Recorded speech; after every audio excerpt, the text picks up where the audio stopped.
Hi, I'm Shaul. Today I would like to delve a little bit into the roots of our affinity with photography.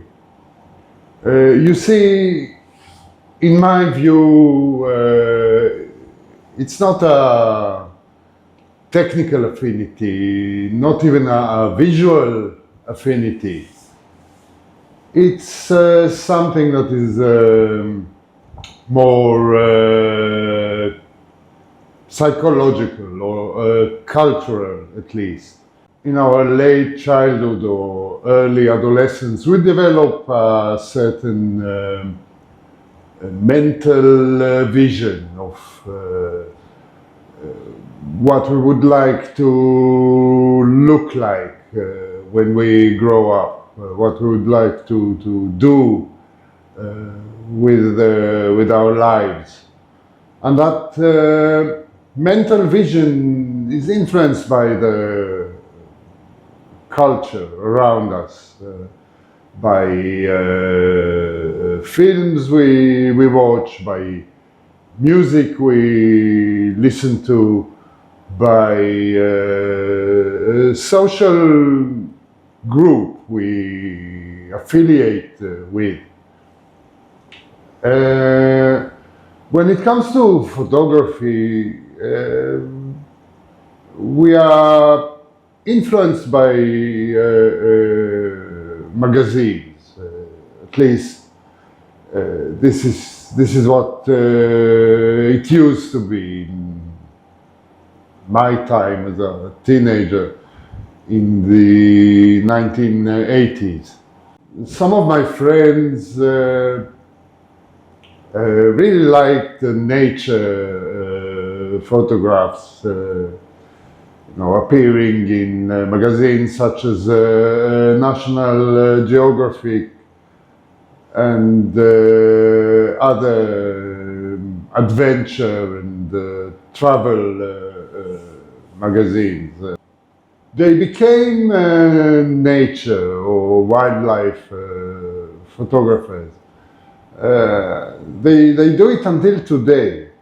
They own those long telephoto lenses that allow them to capture wildlife.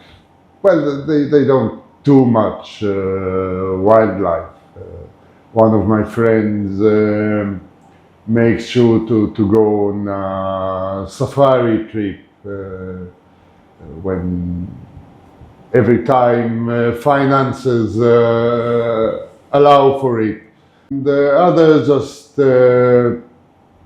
go around the country with his ridiculous big setup and capture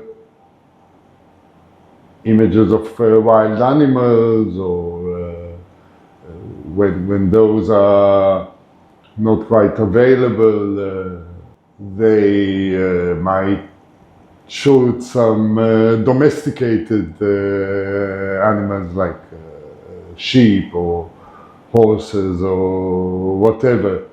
It doesn't matter if their images are not really worthy of publication.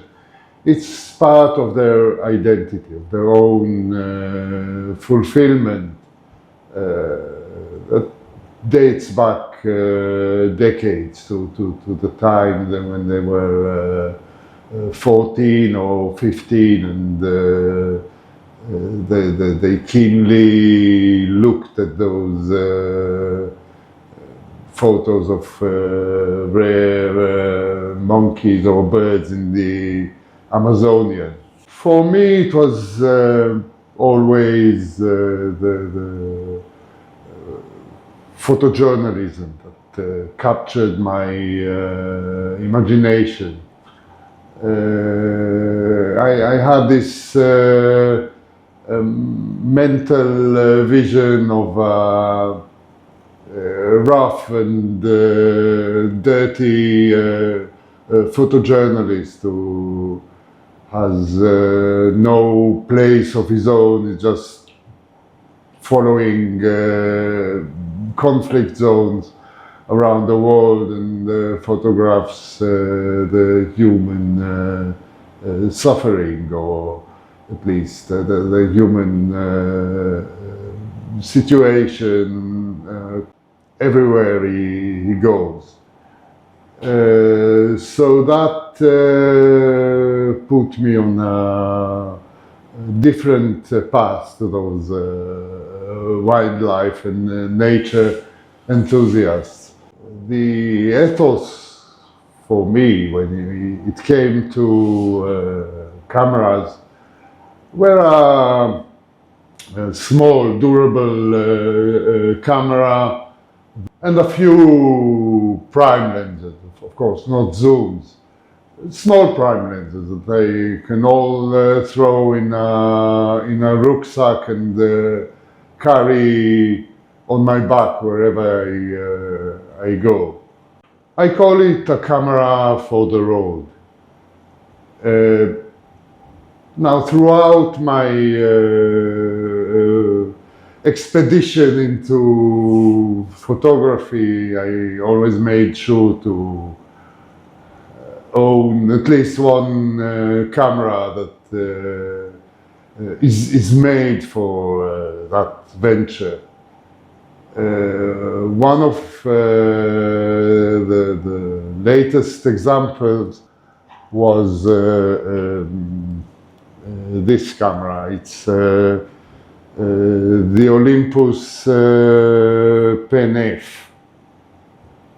It's a very good looking camera. It's of course very digital in its nature, but it looks like cameras that were used in the 1960s and 1970s. And it has a nice small prime on it. In this case, it's the Panasonic Leica 15mm f1.7. It's really a lovely lens. It's also a favorite focal length of mine. Now, this camera is a special one. It's made for shooting JPEG and obtaining the images immediately, straight out of camera, which is also part of this ethos. It has a plethora of tools, like something that Olympus called the color creator, where you can assign a certain vibrance to each range of hues on the hue circle. It has a very good control of gradation. You can save all those profiles on the camera itself. In black and white, you can control the contrast, the brightness, the appearance of grain, and it has an excellent simulated film grain. This setup is also very small and light, which makes it highly portable. I might say it could be a little bit too light for my taste.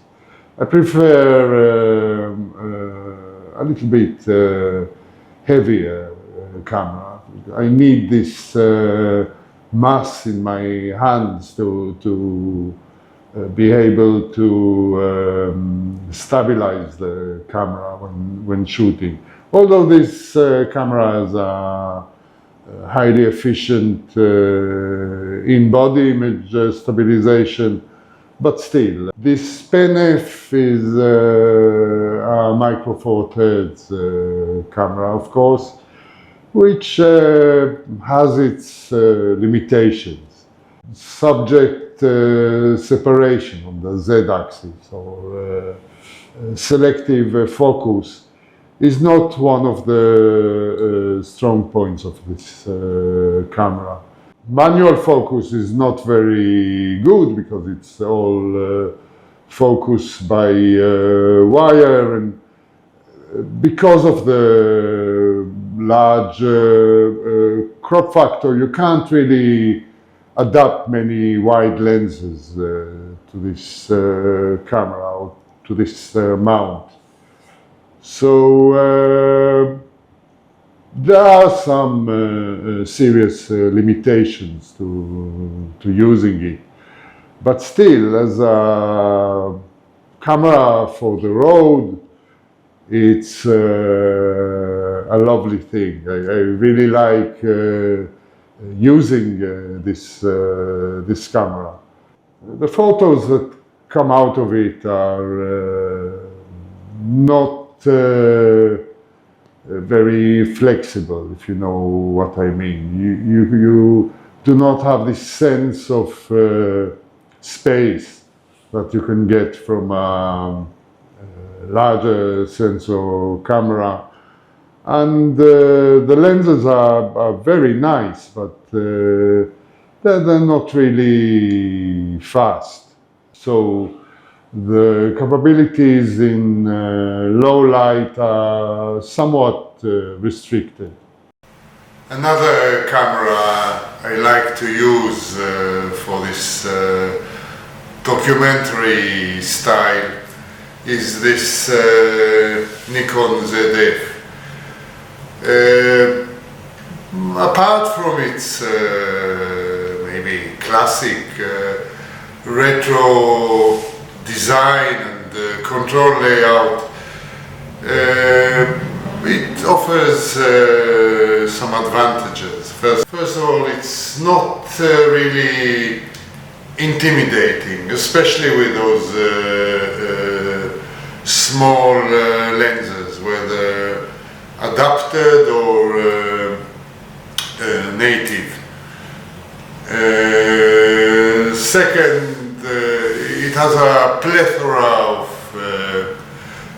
manual focus assist tools, such as peaking, which I find very good.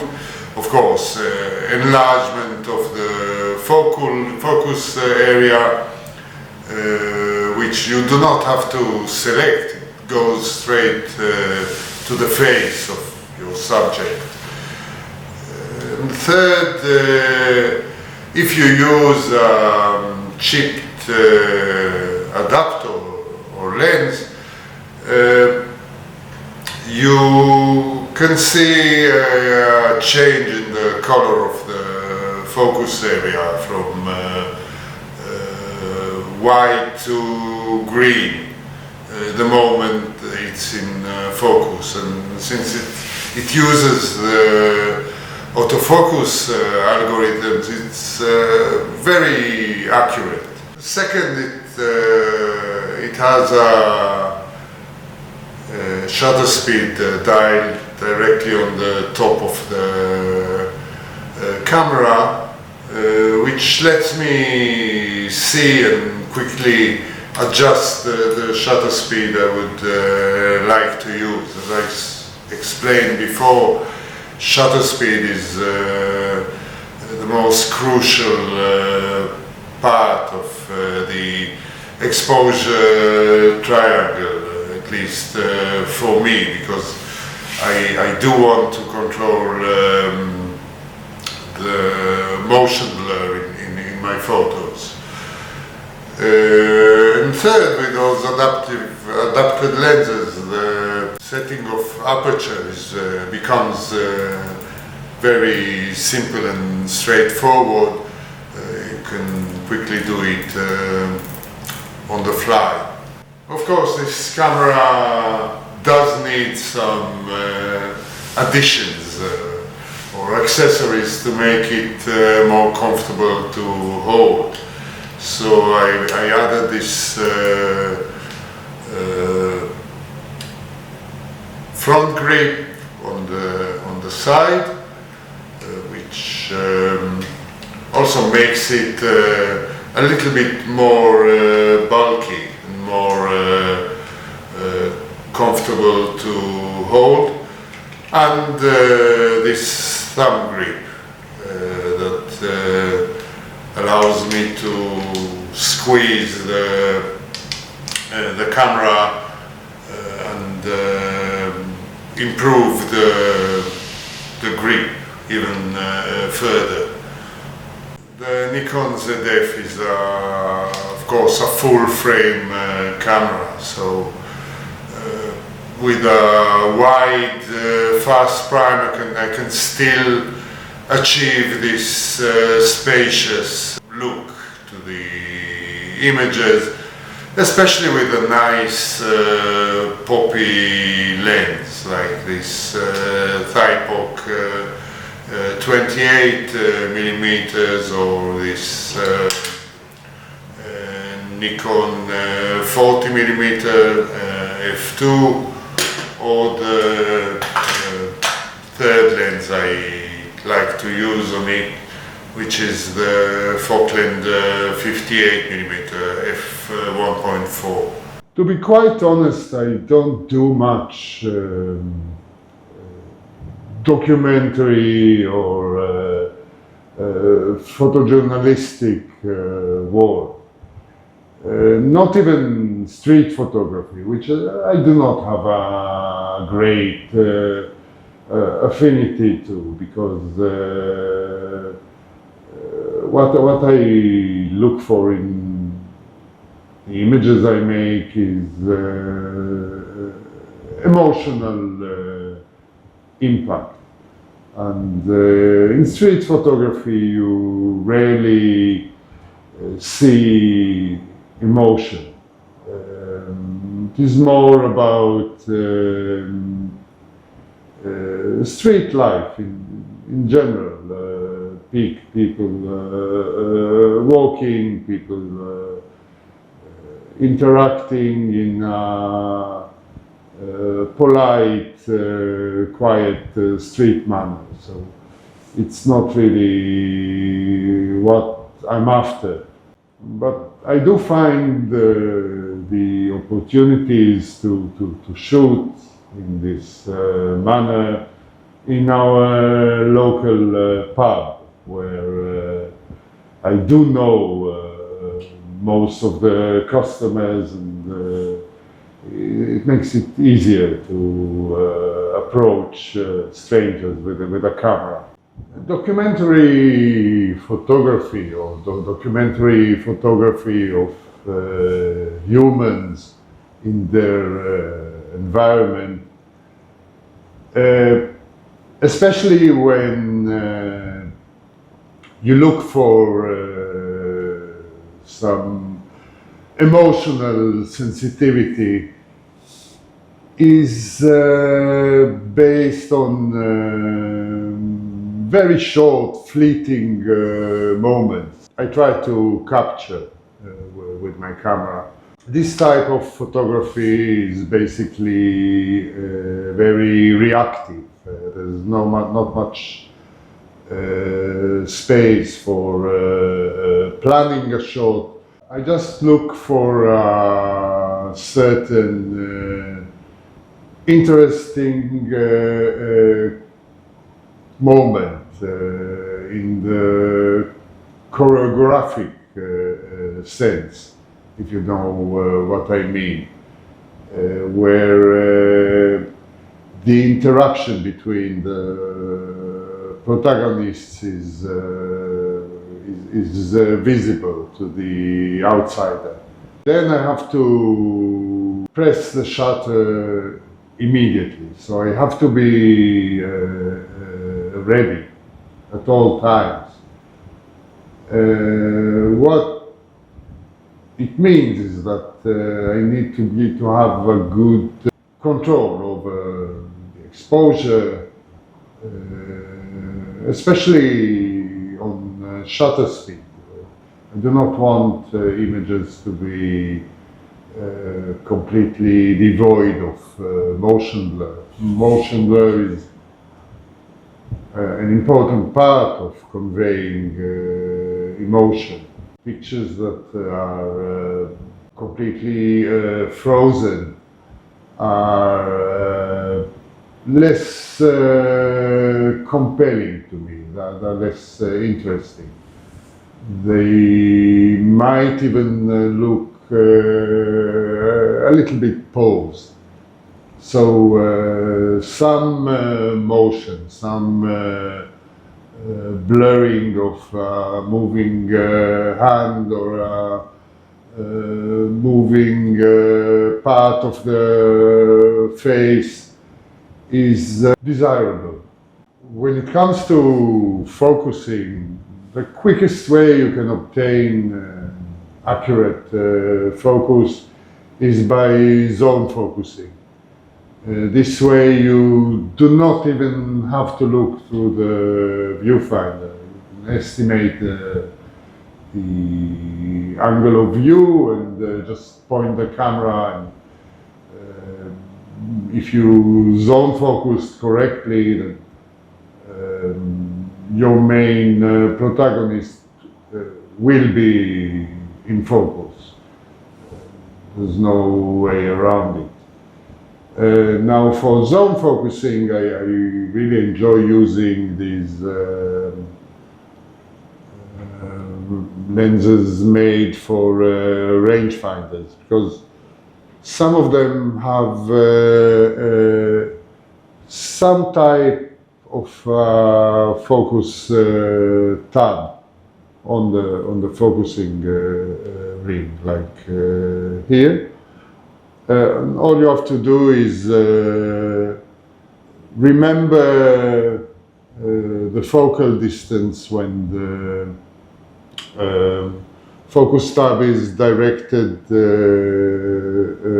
downwards towards the floor. So by slightly rotating the focus tab, you can make sure that you are focused correctly. This is faster than any current autofocus system on the market I know of, because it does not depend on the camera selecting the subject correctly. Another aspect of this camera for the road issue is the lenses you carry with you. The idea is not to have too many lenses. I think that two primes are quite enough. It also entices FOMO, fear of missing out dilemma, because when you have all the focal ranges you want at hand, you always fear that you might miss the next compelling moment with the lens currently on your camera. So you tend to resort to wide range zoom lenses, which have, of course, some implications on the speed of your lens, and on the quality of your photos. So the lenses I prefer are 28 millimeter and 40 millimeters. Luckily, the system I use has some good 40mm lens, and I can easily adapt a good 28mm lens. Both lenses are quite small, which make me unobtrusive. The focal length you carry with you have to be close enough to allow you to stick to the genre or general type of photography you like doing, but they have to offer distinct perspectives or visual styles. So for me, 28 and 40 are ideal. But in some situations, mainly in confined spaces, I sometimes use 21 and 35 instead. In addition to those focal lengths, I always carry with me 58mm lens, just for the occasional portrait or further away scene. But I would rather stay close to my subjects, so I rarely use anything longer than 40mm. So I would like to know, which mental vision drew you into photography? Does it still persist after many years? Does it become a part of your identity? Did it dictate your preferred genre or style? Those are interesting questions, to me at least. Because it seems a little out of place to still carry a camera everywhere. Smartphones are so capable, and you can really achieve almost any photo you want with this small device that is in your pocket. So thank you for watching, and see you next time.